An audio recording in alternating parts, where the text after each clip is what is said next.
Hey TikTok, so I'm wondering, should we try to get legislation set up that would include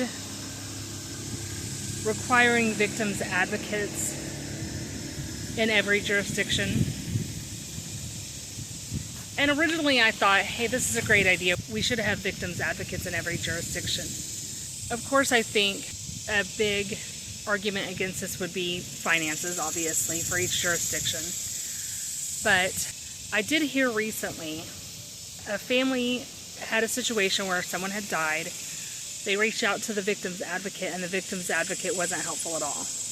But then I heard another example of a family who reached out to victims advocates, and those victim advocates were able to tell them exactly what to expect through the whole process. And I feel like we all need that. I feel like we all need that type of support, especially in the beginning when we're dealing with the trauma, we're dealing with the tragedy. And then we're trying to advocate for our loved one who has passed or our loved one who is missing. If there's someone with training who could teach us, who could tell us what to expect and teach us how to handle certain aspects of the process, I mean, that would be such a huge benefit.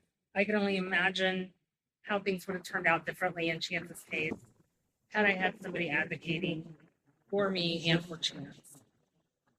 If I had someone I could go to that would tell me, this is what you can expect from the law enforcement officers, here's how you communicate to them, here is, et cetera, et cetera. So do you think we should try to push legislation to require victims advocates in every jurisdiction? Thanks for listening to me.